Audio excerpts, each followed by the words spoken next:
Chapter 7. The First Horn in Our Family. And there's the little picture. Fast as news travels around Blue Wing, you'd think everyone ran a newspaper. By the time I got home, Mom and Dad and my 3 sisters were camped out on the front porch waiting. Mom was still dressed for the department store where she works and hadn't started supper yet. Dad, who worked the graveyard shift at the bakery, must have just woken up, 'cause he was still in his pajamas. My younger sister Tessa clung to her Barbie doll. Lily, of 1,000 moods, I love that, Lily of 1,000 moods. That must mean she might be a little moody.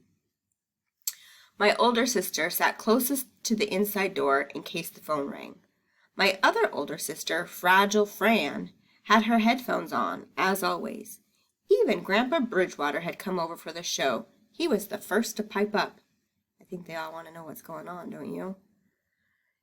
"Hear tell we've got another horn in the family." "What do you mean, another one?" I asked. "First things first, young lady," warned my mother, who wasn't about to let Grandpa B sidetrack her. "Just what have you and Duke been up to now?" So I told them, and since they all knew Duke, and they were mostly satisfied that I couldn't have done anything much differently, except maybe not worry so much about Lottie, parts of what I told them lifted some eyebrows, though none that belonged to my sisters. They were too busy acting bored to lift anything but a sigh. That's the stage they're stuck in, except when I bring home some poor starving frog or beetle or gardener snake. The way my sisters dance then, you'd think the house was on fire. Okay, so when she brings home critters and they're dancing like the house is on fire, do you think they're dancing because they're excited, or do you think they're dancing because they don't like critters? They're dead set against boarders and always accuse me of trying to be the son that Dad never had. I don't know about that, but I do know that reptiles and amphibians seem to understand me way better than my sisters do. Sounds like she's kind of different from her sisters. Anyway, as soon as I'd finished, everyone's eyes shifted to Grandpa, wanting to hear about the other horn in our family. "This is going to be an Uncle Floyd story?" my dad asked, which meant that he probably heard it before but never mentioned it because of Mom, who doesn't approve of river stories. I'm thinking rivery and river stories are talking about things that maybe are kind of weird, that don't normally happen, like the horn growing or falling in slow motion. So maybe not so much as bad, just strange things that are happening might have to do with that river. Things that are river stories or rivery. "Thereabouts," Grandpa admitted. "Might have a rock troll or two in it."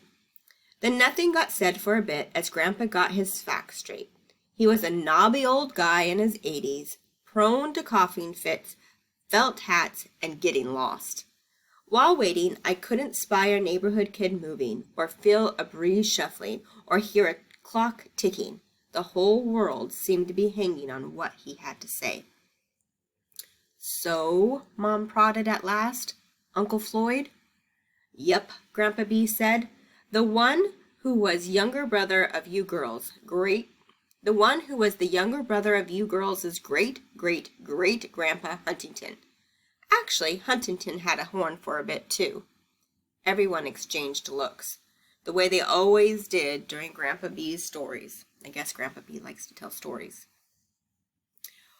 "Was that before or after his lumber mill went bust?" Dad calmly asked. "Oh, before. Right after him and Floyd got run out of Missouri for their bullying." I don't know, it seems like this rivery thing has to do a lot with bullying, too. "Bullying?" I said. "You didn't think Duke was the only one of those in the family, did you?" "And horns?" Dad prompted. "Those happened the first winter they were up here. They chopped a hole in the river ice to scrub up some, and the next thing they knew—" "Horns," I said, filling in the blank. "Yep, they both had 'em, and they were growing every now and then, too. When they bullied someone, I guess." "Chances are," Grandpa B agreed. And then one day in late March, or maybe it was early April, just about the time when the ice was going out, they heard a real ruckus down to the river. Huntington dashed down there and found a pretty young lady trapped on the ice floe with a flock of sheep. They were floating away from shore. farther and farther every second, with no hope of ever getting to shore, not unless someone came to their rescue. Couldn't she swim? Lily asked, astonished. Not a stroke, and particularly not on the river. Back then, folks thought the river just sucked you right under. Today, it's a lot calmer. Did they go to her rescue? I asked. Certainly did. Huntington nearly drowned himself doing it. He could hardly swim a lick himself, but somehow or other he got the young lady and her flock ashore. Cold as that water was, he was blue as a jay by the time he was done. But when he climbed out of the river, he shed his horn and his own handsome Bridgewater nose back. Why do you think that happened? Remember, what is the one thing that can get rid of that horn? He'd done an act of genuine kindness, I whispered to myself. No one was paying attention to me, though. They were waiting for Grandpa to finish the story. He knew it, too. You can tell by the way his shoelaces all of a sudden needing retying, and then his pocket watch needed winding, and then he got to working on his neck, and where he always got a kink whenever you tried to hurry him along. Sounds like Grandpa likes the attention.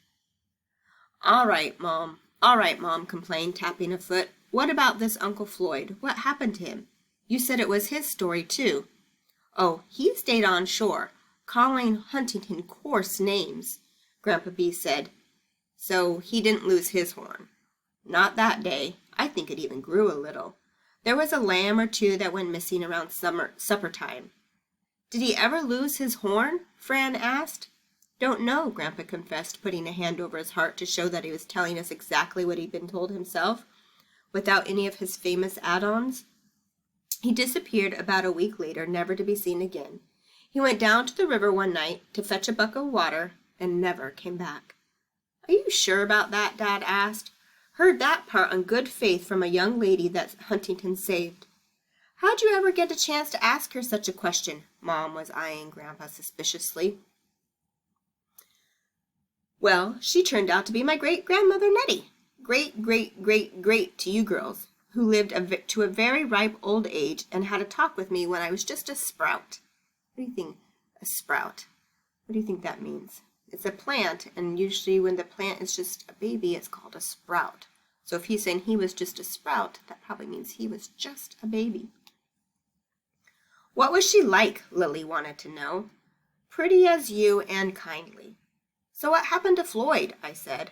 Rock trolls, Grandpa B reported with a satisfied nod. Don't you think, Mom asked, that it's far more likely that somehow he fell into the river and drowned? Along this stretch of river? Grandpa scoffed. Why, who knows what might have happened? But I can tell you this much for sure. Old Huntington never saw his brother again, even though he more than once offered to give away everything he owned if it would bring Floyd back. I think he felt kind of to blame, him being the eldest and all. Grandpa looked about to launch into further details, but a station wagon whipped up in front of our house without cutting its headlights. A sour-looking Dr. E.O. Moneybaker struggled out of the passenger door.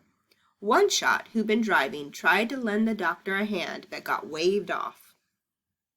Once I explained who they were, everyone stamped down to meet them. Bad pictures, Dr. Moneybaker barked, waving a grainy print under the streetlight beside our sidewalk. We're trying to find Duke so we can take another batch. Isn't he home? My mother asked. Not at the moment, the doctor groused, dabbing his forehead with a hanky. Though his folks are. I'm afraid there's been a small accident. How small? Grandpa called out. Aunt Phyllis was his youngest child. It appears, the doctor said, blinking at us through his thick glasses, that Duke's parents have been turned to stone. There was a general all-around gasp. Stone? Grandpa B fumed, pushing his way up front. What kind of stone? Does it matter? And you call yourself a doctor? Grandpa B snapped. Gangway! There still might be some time to save him. Sounds like Grandpa's heard this before. All right, so that was the end of chapter 7. So, what do you think so far? Do you think something rivery just happened? Where do you think Duke's gone? It's starting to get interesting.